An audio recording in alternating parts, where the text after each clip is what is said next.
Welcome to the summary of the classic book Dress for Success by John T. Malloy.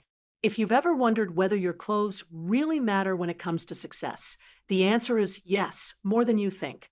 In this audio, we'll break the summary into 4 easy parts, all right here in one listen. You'll walk away with clear, simple insights on how to dress smart for your career and daily life. After each part, pause and think about 1 or 2 ways you might upgrade the way you present yourself, especially if you're aiming to grow in your job or earn more respect. Part 1. Why what you wear really does matter. Let's start with something simple. People judge you fast. Really fast. The moment you walk into a room, most people make up their minds about you, and they do it in just a few seconds. They don't wait to hear you talk. They don't look at your resume. They look at your clothes. John T. Malloy found this out through real research. He didn't just guess or give opinions. He actually ran studies where people were shown pictures of others dressed in different ways.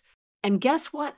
The people who looked more put together, professional, and sharp were seen as more intelligent, more reliable, and more capable, even if they were total strangers. The big idea here is this: the way you dress sends a message before you even open your mouth. And if you want to move forward in life or at work, that message has to say, I'm someone you can trust. I'm ready for success. Now, this doesn't mean you have to wear expensive clothes or follow every fashion trend. Not at all. Malloy says it's not about being stylish, it's about being smart. For example, wearing a clean, dark suit with a proper fit can make a huge difference in how people treat you. Even little things like neat shoes, a well-fitted shirt, or a simple hairstyle can quietly help people take you more seriously. On the flip side, wearing clothes that are too flashy, too casual, or just messy, that can actually make others question your professionalism, even if you're great at your job. And here's what's really important. This isn't about changing who you are. It's about knowing how people think and using that to your advantage. Whether you like it or not, people notice how you look. So why not make sure they're seeing your best side? To sum it up, if you want to grow in your career, get more respect, or make a strong impression, how you dress matters a lot. It can help people see you as confident, smart, and ready to lead long before you say a word. This is part 2. And in this section, we're going to talk about what actually works when it comes to dressing well and what can hurt your chances, even if you don't realize it. Let's get started. Part 2, what to wear and what to avoid. Now that we know appearance really does affect how people treat you, the next big question is, what should you wear to get ahead? Malloy gives clear, simple advice. His number 1 rule: don't dress to show off your personality. Dress to match the people who have the kind of success you want. That might sound strange, but it works. He's not saying you should become a robot or hide who you are, but if you're trying to impress a boss, a client, or someone important in your field, it helps to dress in a way that fits what they expect from a serious professional. Let's say you work in a bank or a law office, places that are pretty formal. In those jobs, wearing a dark, well-fitted suit with a plain white or light blue shirt shows people that you're sharp, responsible, and ready to be trusted. It's not fancy, but it works. If you work in a more creative job like advertising or media, you might get away with a more relaxed style, but you still want to look polished. The key is to always be just a little better dressed than the people around you. That way, you stand out in a good way, not because your outfit is loud or weird, but because you look confident and put together. Now, let's talk about what to avoid. Malloy warns about clothes that are too flashy, too colorful, or too tight. Those kinds of outfits can pull attention away from what you're saying and make people focus on how you look instead of how smart or skilled you are. He also says to watch out for cheap-looking fabrics, wrinkled shirts, or scuffed shoes. Little things like that can leave a bad impression, even if you didn't mean to. He also brings up something important. People feel more comfortable and willing to work with you when you look like one of them. It's human nature. So if you want to be part of a certain group or level of success, it helps to dress like you already belong there. This isn't about copying other people. It's about understanding the room and dressing in a way that fits the expectations. When your clothes send the right message, people are more open to listening, trusting, and promoting you. In the end, Molloy says to stop thinking of your wardrobe as just a daily routine. Start thinking of it as a tool that can help you reach your goals faster. This is part 3, and in this part, we'll talk about how dressing for success looks a little different for men and women, and why both need to follow smart, specific rules to make the best impression. Let's dive in. Part 3, Dressing Smart for Men and Women. John T. Molloy understood something most people don't talk about openly. Men and women are judged by different standards when it comes to clothing, especially in the workplace.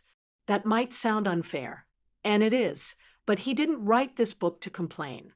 He wrote it to help people deal with the world as it is and succeed anyway. Let's start with men.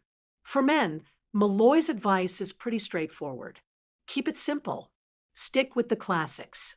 A dark suit, navy or charcoal, a white or light blue dress shirt, and a neat, professional tie. That combination almost always works. It shows people you're serious, smart, and ready to lead. He also says to make sure your clothes fit you well. Even the best suit looks sloppy if it's too big or too tight. Clean, polished shoes, a good belt, and nothing flashy, that's the formula. You don't need to impress with style. You want to impress with how professional you look. Now for women, the advice is a little more detailed. Not because women are doing anything wrong, but because society tends to judge women's appearance more harshly. Molloy says women should aim for clothes that show authority but don't distract. A well-fitted pantsuit or skirt suit in a solid color like navy, gray, or black works well.